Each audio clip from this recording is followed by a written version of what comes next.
서로 축복하며 인사합시다. 사랑합니다. 축복합니다. 사랑합니다. 반갑습니다. 축복합니다. 반갑습니다. 반갑습니다. 네.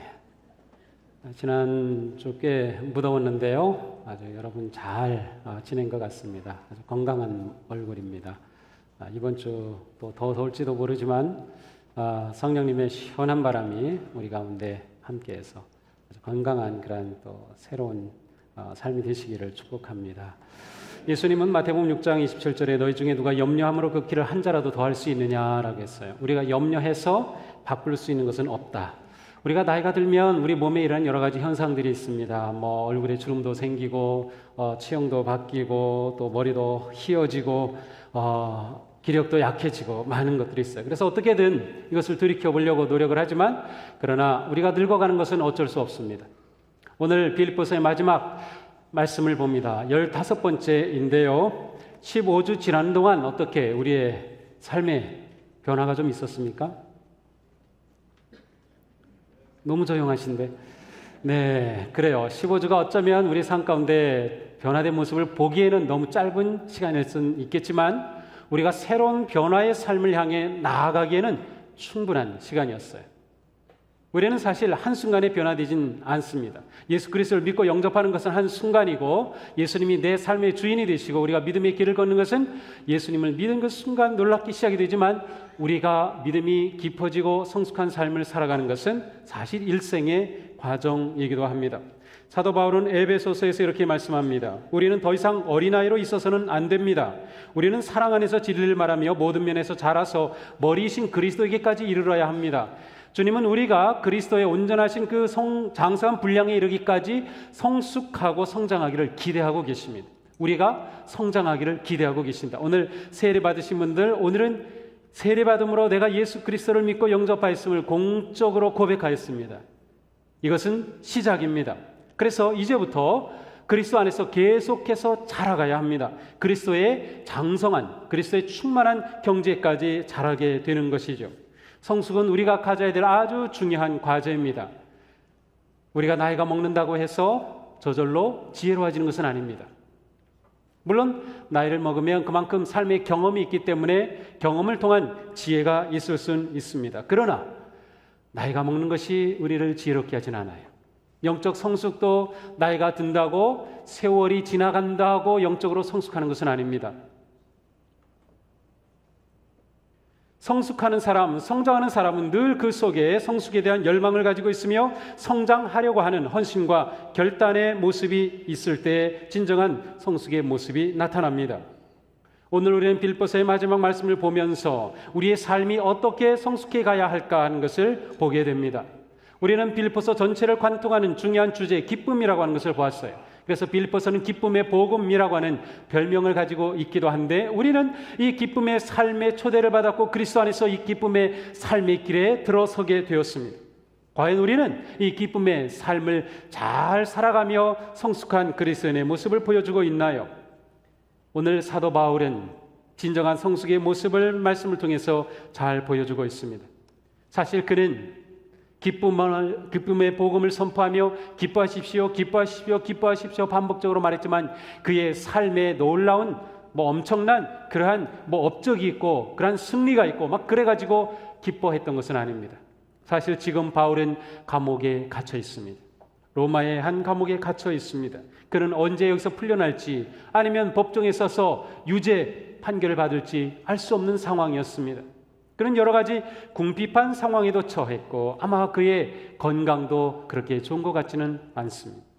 그러나 본문을 통해 보여주는 바울은 성숙한 그리스도인의 모습을 정확하게 분명하게 제시하고 있습니다. 성숙한 그리스도인은 어떤 사람인가요? 첫째, 감사하며 신뢰하는 마음을 가진 사람입니다. 자, 오늘 본문 시작되는 본문 10절입니다. 나를 생각하는 마음이 여러분에게 지금 다시 일어난 것을 보고 나는 주님 안에서 크게 기뻐하였습니다. 사실 여러분은 나를 항상 생각하고 있었지만 그것을 나타낼 기회가 없었습니다. 지금 바울은 빌립보 교회 성도들을 생각하면서 여러분이 나를 염려하고 생각해 준 것, 그것이 떠오릅니다. 정말 감사합니다. 그래서 나는 기쁩니다 라고 고백하고 있습니다. 18절에서도 에바브로디도로부터 받아서 풍족하다라는 표현을 하고 있어요. 실제로 빌립보의 성도들은 이 바울을 잘 후원해 주었던 성도들이고 교회였습니다. 15절에 보면 바울이 마게도냐를 떠날 때 바울을 도와준 교회는 바로 빌립보 교회밖에 없었습니다. 데살로니가 있을 때 빌립보 성도들은 바울이 필요한 것들을 공급하여 주었고 여러 번 보내주었다고 고백하고 있습니다. 이러한 빌립보 교회를 바울은 생각하면서 정말 감사한 마음을 표현하고 있습니다. 그러나 실제로 10절의 이면에는 이 빌립보 교회 성도들의 마음에는 그처럼 바울을 돕고자 함이 있었음에도 불구하고 실제로는 그렇게 하지 못한 부분이 있었음을 또한 말하고 있었어요. 여러분이 생각은 있었지만 기회가 없었다라고 표현하고 있어요. 무슨 일인지는 모릅니다. 어떤 상황이었는지 모릅니다. 그러나 분명한 것은 바울은 빌립보 교회 성도들로부터 지속적인 지원과 후원을 기대하고 있었지만 무슨 일인지 연락이 끊어졌습니다. 무슨 일인지 도움이 오지 않는 상황도 있었습니다. 그럼에도 불구하고 바울은 계속해서 그들을 신뢰하고 그들에 대한 그의 마음이 변하지 않았음을 고백하고 있습니다. 그들에 대한 감사와 신뢰의 마음을 계속 가지고 있는 것이죠. 요즘 우리가 세상 살기가 정말 힘들다고 말합니다. 실제로 다 힘든 상황 가운데 있습니다. 그러나 이런 상황 속에서라도 우리가 서로 믿어주고 신뢰하는 마음을 가진다면, 그리고 작은 일에도 감사하는 마음을 고백할 수 있다면, 이런 상황 속에서도 우리는 얼마든지 기쁨을 향해 나아갈 수 있어요. 믿음의 삶이 정말 기쁨의 삶이라는 것을 보여줄 수 있는 것이죠. 이처럼 아름다운 감사와 기쁨의 삶을 보여주는 바울, 도대체 그는 어떠한 마음 아니면 어떠한 삶의 태도와 확신을 가지고 있었기에 그렇게 살았을까요? 바로 11절에 나타납니다. 내가 궁핍해서 말하는 것이 아닙니다. 나는 어떤 처지에서도 스스로 만족하는 법을 배웠습니다. 성숙한 신앙인의 두 번째 모습은 모든 것에 만족하는, 자족하는 신앙입니다. 어떤 처지에서도 스스로 만족하는 법을 배웠다고 고백하고 있습니다. 어떤 처지에서도.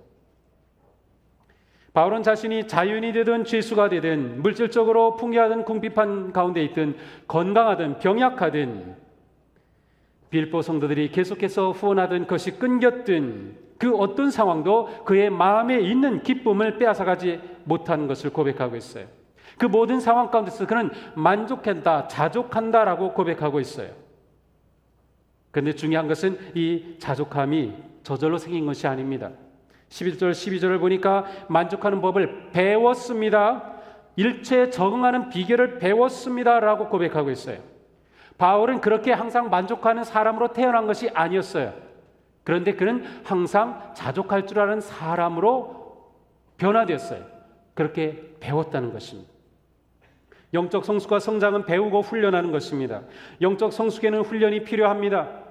내가 예수 그리스도의 마음을 배우는 훈련, 예수 그리스도의 태도를 닮아가는 훈련, 상상을 초월한 그러한 상황 속에서도 만족함을 잃지 않을 수 있는 그러한 훈련이 필요한 것입니다. 사도 바울은 그가 고난을 당하는 많은 역경과 환난과 시련 속에서 고난당하신 그리스도의 십자가를 배우며 내가 그리스도의 그 고난을 채우노라 라고 고백하면서 그 모든 상황을 자신의 훈련의 기회로 삼았던 것입니다. 바울은 허세를 부리는 것이 아닙니다. 실제로는 이러한 어려운 상황 가운데서 불만과 절망에 빠져야 되는데 겉으로 아닌 것처럼 나는 자족합니다, 그렇게 허세를 부리는 것이 아닙니다. 아니면 이러한 상황을 모른 채 하고 완전히 무관심한 것도 아닙니다. 바울이 말한 자족함, 그것은 무엇을 말하나요? 그것은 그리스도의 풍요하신 가운데 누리는 내적인 평안의 상태를 말합니다. 어떤 상황에서도 함께 하시고 채우시는 그리스도를 신뢰하기 때문에 얻게 되는 내적 평안으로 하여금 바울은 모든 상황에서 만족할 수 있었다라고 고백하게 되는 것이죠. 그러므로 이 만족함, 자족함은 오직 예수 그리스도 안에서만 가능한 것입니다. 단순한 세상적인 경험, 세상의 어떤 수행을 하고 도를 닦는 것으로 이 만족함을 찾을 수 있는 것이 아닙니다. 우리 그리스도인의 만족함은 오직 예수 그리스도 안에서 가능한 것이에요. 예수 그리스도께서 나의 주인이 되시고 지금도 살아계시고 나와 함께 하시며 내 모든 상황을 알고 계시며 그 상황 속에서 나와 함께 하셔서 내 길을 인도하신다고 하는 그 믿음이 우리로 하여금 내적 평안을 가지게 하고 그 내적 평안 속에 우리는 자족함과 기쁨의 삶을 계속해서 살아갈 수 있게 되는 것입니다. 그러므로 우리가 물어야 할 것은 나는 모든 상황 속에서도 정말로 예수 그리스도 그분을 신뢰하는가? 나는 모든 상황 속에서도 예수 그리스도 그분을 의지하는가? 나는 모든 상황 속에서도 예수 그리스도 그분을 바라보는가? 이것이 우리에게는 더욱 중요한 것입니다. 이 시간도 에어컨으로 인해서 우리는 그래도 무덥지만 좀 시원한 바람을 조금씩 느낄 수 있습니다. 저 뒷자리는 더 시원하고 앞자리는 좀 더워요. 2층은 더 더울 것 같아요. 근데 에어컨에는 온도 조절계가 붙어 있어요. 그래서 몇 도로 딱 셋업을 해놓으면 25도 해놓으면 25도로 내려갈 때까지 막 이렇게 찬바람이 나오다가 25도가 되면 딱 멈춥니다. 또 올라가면 또 내려죠. 그래서 항상 정해놓은 그 상태를 유지하죠. 히터도 마찬가지예요. 추울 때 20도로 셋업을 해놓으면 20도가 올라갈 때까지 막 바람이 나오다가 20도가 되면 딱 멈춥니다. 내려가면 다시 올라가죠. 우리 마음에도 인생의 온도 조절계가 있습니다. 그런데 조절계가 없는 사람은 온도계로 살아갑니다. 온도계는 그냥 그 온도를 보여줄 뿐입니다. 아, 지금 29도네. 30도, 어우 더워. 30도, 찌네. 또 영하로 내려가면 추워. 그냥 그게 끝입니다. 온도계로 살아가는 사람은 좋은 일이 생기면 좋다고 하다가 어려운 일이 생기면 막 이랬다가 그냥 온도에 따라서 인생이 바뀌는 거예요. 그러나 조절계가 셋업된 사람은 어떤 상황 가운데서도 내적 평안을 유지합니다. 아무리 어렵고 고난이 찾아와도 예수 그리스도에 대한 신뢰와 믿음을 가지고 그 고난 속에서 내 마음을 이렇게 일으켜줍니다. 믿음으로 사는 삶은 바로 내 안에 영적 조절기를 달고 사는 것과 같다. 그것이 있는 사람은 어떤 상황에서도 그것 때문에 인생이 무너지지 아니하는 것이죠. 우리 안에 그 일을 하시는 분은 바로 성령님이셔요. 성령께서 우리 안에서 그 일을 행하시며 우리가 주님을 의지하고 성령님을 따를 때 우리의 삶은 모든 상황 속에서 자족할 줄 아는 삶으로 나아갈 수 있는 것이죠. 자, 이 자족할 줄 아는 삶은 12절에 보니까 뛰어난 적응력을 말합니다. 나는 비천에 처하게 될 줄도 알고 풍족하게 살 줄도 압니다. 배부르거나 굶주리거나 풍족하거나 궁핍하거나 그 어떤 경우에도 일체 적응할 수 있는 비결을 배웠습니다. 바울은 그 비결을 배웠어요. 모든 상황에 일체 적응할 수 있는 비결을 배웠어요. 이 세상에서 살아가는 우리 그리스도인들에게 이것은 참으로 놀라운 메시지입니다. 왜냐하면 우리가 살아가는 삶의 자리는 결코 우리 편이 아니기 때문입니다. 그리고 그 자리는 결코 쉬운 일이 아니기 때문입니다. 우리가 살아가는 가정삶, 직장의 삶, 사회의 모든 생활이 결코 우리를 편안한 길로만 인도하지 않아요. 항상 거기는 문제가 있고 아픔이 있고 고통이 있고 여러 가지 일들이 일어납니다. 그런데 그러한 모든 상황에서 배부르거나 굶주리거나 풍족하거나 궁핍하거나 어떤 경우에도 적응할 수 있는 일체의 비결을 사도 바울은 배웠다고 말하고 있어요. 바울이 배웠다면 우리도 배울 수가 있어요. 일체에 적응할 수 있는 비결. 자, 그런데 이 적응하는 비결은 무엇입니까? 상황이 일어날 때 내가 그것에 순화되는 것이 아니라 그것을 내 안에서 내가 다스리는 능력을 말합니다. 세상에 일어나는 많은 일들 속에 내가 동화되어 그리스도의 색채를 잃어버리는 적응이 아니라 어떤 상황이 일어나더라도 그것이 내 안에서 내 안에 그리스도가 계시고 조절계가 있기 때문에 어떤 상황 가운데서도 내 마음이 그 모든 것을 다스리고 적응할 수 있는 그 상태를 말하는 것이죠. 그러한 점에서 사도 바울이 로마서에서 기뻐하는 사람들과 함께 기뻐하고 우는 사람들과 함께 우십시오. 이러한 삶이 우리에게 가능한 것이에요. 그 상황 가운데 적응하는 것이죠. 내 것으로 삼는 것이죠. 내 문제로. 그래서 함께 기뻐하고 함께 즐거워하고 함께 기도하고 함께 울 수 있는 그런 아주 아름다운 관계와 믿음의 교제가 일어나는 것입니다. 우리의 영적 성장은 어떤 상황에서도 적응할 수 있는 일체의 비결을 배우는 그 길에 있습니다. 이것을 우리가 배우지 못한다면 우리는 계속해서 이랬다 저랬다 계속 흔들릴 것입니다. 왔다 갔다 할 것입니다. 믿음의 삶이 왔다 갔다 할 것입니다. 언제까지 그렇게 살겠어요? 아이들은 그렇죠. 그러나 성인은 그렇지 않아요. 영적으로 성장한다면 우리의 믿음은 견고하게 언제나 평화의 평정을 누릴 수 있는 것이죠. 빌보스를 마치면서 우리 가운데 이와 같은 영적 성숙의 열망이 타오르기를 축복합니다. 나도 바울과 같은 그러한 삶을 살고 싶어. 나도 그와 같은 일체의 비결을 배우고 싶어. 나도 어떤 상황에 자족할 줄 아는 그런 사람이 되고 싶어. 우리 가운데 그런 영적 성장의 열망이 올라야 하는 것이에요. 이러한 사도 바울은 또 다른 성숙의 모습을 보여줍니다. 13절입니다. 나에게 능력을 주시는 분 안에서 나는 모든 것을 할 수 있습니다. 그리스도의 능력을 확신하는 신앙입니다. 이것은 많은 사람들이 좋아하고 암송하고 여기저기 붙어 있는 구절입니다. 내게 능력 주시는 자 안에서 내가 무슨 일이든 할 수 있다. I can do everything. 모든 것을 할 수 있다라고 고백한 말씀이에요. 정말 놀라운 말씀이죠. 내가 능력 주시는 자 안에서 내가 모든 것을 할 수 있어. 모든 것을 할 수 있어. 정말 힘이 되는 말씀이죠. 그래서 곳곳에 붙여놓습니다. 암송하고 있습니다. 그리고 이 말씀으로 격려도 해줍니다. 자, 그런데 바울은 내게 능력 주시는 자 안에서 모든 것을 할 수 있는 사람이었어요. 그렇죠? 그 바울의 삶은 어떻습니까? 모든 것을 할 수 있는 바울인데 지금 감옥에 갇혀 있네요. 능력 주시는 자 안에서 모든 것을 할 수 있는 바울인데 그는 궁핍에 처하네요. 재판정에 서게 되네요. 외로움 가운데 처하네요. 몸이 점점 약해지네요. 어떻게 된 거죠? 내게 능력 주신 자 안에서 모든 것을 할 수 있다고 그랬는데 바울은 세상에 그 좋은 것들을 다 포기했네요.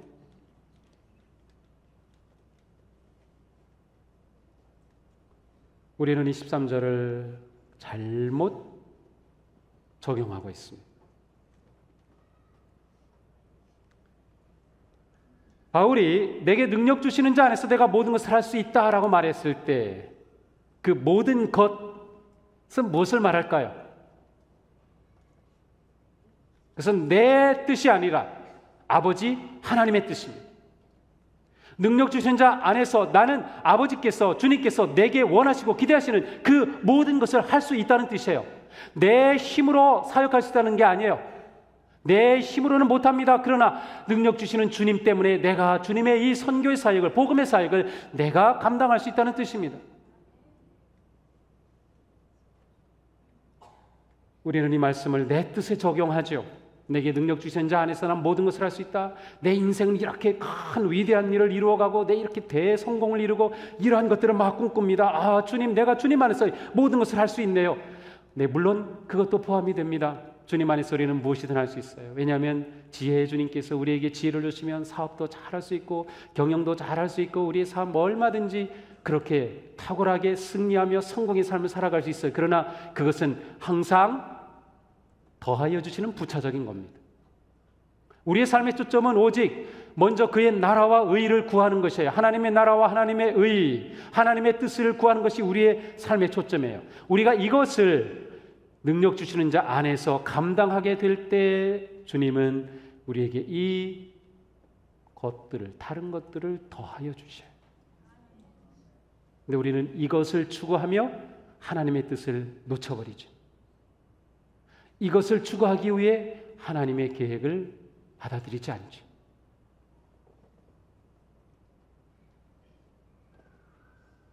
사도 바울의 일체의 비결의 삶은 바로 능력 주시는 자 안에서 그 모든 것을 감당할 수 있었던 데 있습니다. 그러므로 우리는 이렇게 고백해야 할 것입니다.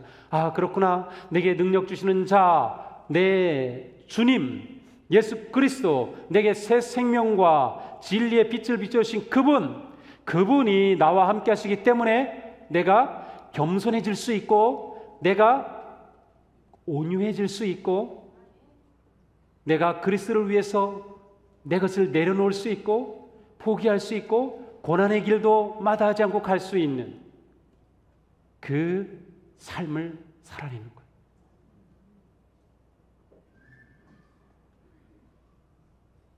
근데 이게 별로 우리에게 인기가 없죠.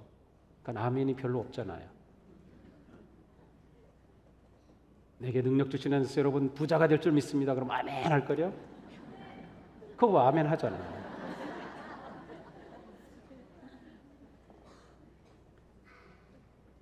우리는 이 말씀이 베드로의 승리하는 삶의 핵심인 것을 봐야. 자, 빌립보서는 계속해서 기쁨의 복음을 선포했어요. 이 기쁨을 살아가는 삶의 원리가 바로 여기 있어요. 내가 기뻐해야지 해서 기쁨 오지 않아요. 그러한 기쁨은 세상적인 기쁨이에요. 내게 좋은 일이 일어나면 기뻐하는 건 누구나 할 수 있어요. 그러나 어려운 일이 있을 때, 궁핍할 때, 안 될 때, 실패할 때, 그 모든 상황에서도 불구하고 기뻐할 수 있는 것은 능력 주시는 그분 안에서 가능합니다. 바울은 바로 이것을 말하고 있는 것이에요. 뿐만 아니라 이제 바울은 편지를 마무리하면서 빌립보의 성도들을 축복합니다. 17절입니다. 나는 여러분의 장부에 유익한 열매가 늘어나기를 바랍니다. 우리 성경에 뭐라고 됐어요? 오직 너희에게 유익하도록 풍성한 열매를 구함이라. 자, 이 말씀은 그 의미가 약간 드러나지 않아요. 유익하도록 풍성한 열매를 구함이라. 이 풍성한 열매가 무엇일까? 근데 아주 이 세 번역은 노골적으로 번역했어요. 여러분의 장부에, 여러분의 회계 장부에, 여러분의 지갑에 유익한 열매가 늘어나기를 바랍니다. 여러분의 지갑이 두둑해지기를 바랍니다. 여러분의 경영에 놀라운 열매가 있기를 바랍니다. 재정에 넘치는 축복을 하고 있어요. 바울도 빌립보의 성도들의 궁핍함을 알고 있었어요. 하나님께서 그들에게 이처럼 풍성하게 열매 주시기를 그는 축복하며 기도하고 있는 것입니다. 그러나 그 전에 바울은 진정한 믿음의 삶의 길이 무엇인지를 말씀하고 그 길을 걸어가는 우리의 삶에 하나님께서 그처럼 필요한 것을 공급해 주시기를 축복하였던 것이에요. 19절에 말합니다. 하나님께서 자기의 풍성하심을 따라 그리스도 예수 안에 있는 영광으로 여러분에게 필요한 모든 것을 채워주실 것입니다. 23절 주 예수 그리스도의 은혜가 여러분의 심령과 함께 있기를 빕니다. 바울은 지금 마음껏 축복하고 있어요. 성숙한 신앙인의 아주 중요한 특징이 축복하는 삶입니다. 축복하는 삶. 이 시대에 특별히 그렇습니다. 왜냐하면 이 시대는 다 이기주의에 사로잡혀 살고 있기 때문에 내 중심적이고 내 이익을 위해서 살아가기 때문에 그래서 무엇을 물으면 무엇을 하려고 하면 나에게 무슨 유익이 있지? 그거를 먼저 물어봅니다. 교회 가자고 하면 교회 가서 내게 무슨 유익이 있지? 다 그렇게 물어봐요. 그래서 유익이 될 것 같으면 와요. 와서 보니까 될 것 같지 않으면 떠나요.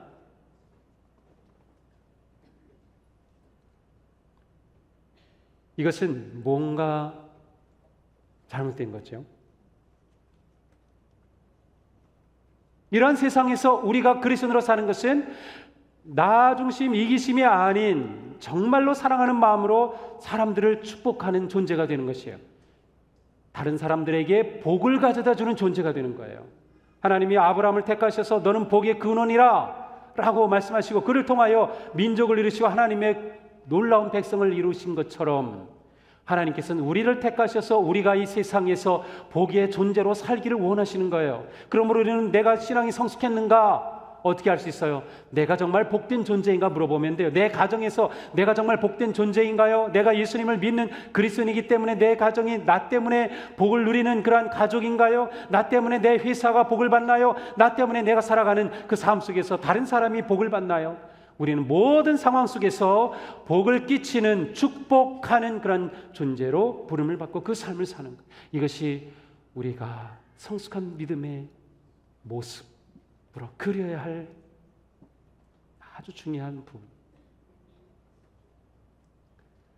나는 축복하는 삶을 살고 있는가?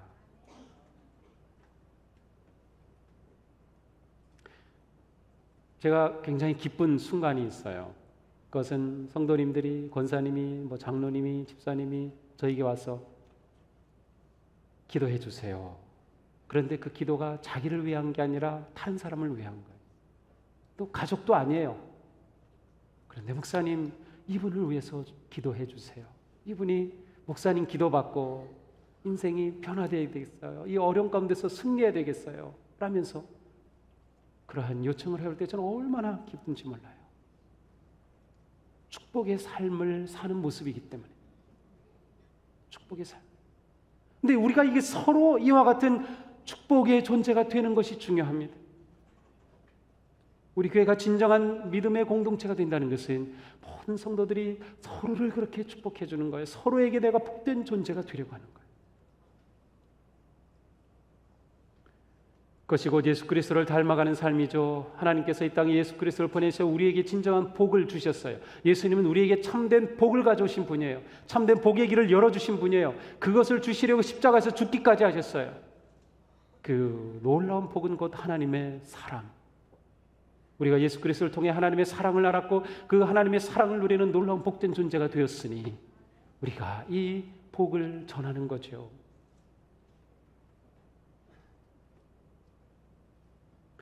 내 삶은 어떤 삶입니까? 나는 어떠한 존재입니까? 우리가 이처럼 어떤 상황에서도 자족할 줄 알며 모든 상황에 일체 적응의 비결을 터득하고 그 원리에 따라 살아가면, 그리고 능력 주시는 예수 그리스도 안에서 내가 하나님의 거룩한 뜻을 이루어갈 그런 용기와 소망을 가지고 나아가게 되고, 그리고 축복하는 삶을 살게 될 때 바로 우리가 궁극적으로 드러내는 모습은 20절입니다. 하나님 곧 우리 아버지께 세세에 무궁하도록 영광을 돌릴지어다.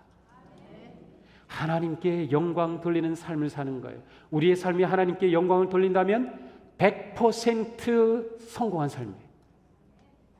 그것보다 더 귀한 삶이 어디 있겠어요? 하나님의 영광을 위해 사는 삶인데, 이 삶이 우리가 성숙한 그리스도인으로 살아가는 삶이에요. 오늘 빌보서를 마치면서 우리는 이러한 거룩한 성숙한 놀라운 삶을 향해 새롭게 결단하며 나아가기를 축복합니다.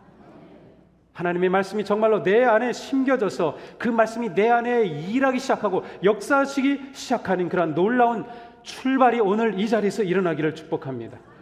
그래서 우리도 누군가에게 복음의 기쁨의 복음을 선포할 수 있으며 내 삶은 기쁘다고 고백할 수 있으며 많은 사람들에게 야 저렇게 살면 진짜 나도 예수님을 믿고 싶어라고 하는 그런 멋진 삶으로 성숙해가는 우리 모두가 되기를 축복합니다. 내 안에 예수 그리스도의 심장이 뛰고 하나님의 사랑이 넘쳐나고 나를 아시고 인도하시고 내 모든 인생길을 주장하시는 하나님께 내 인생을 온전히 맡길 때 우리 인생은 더 이상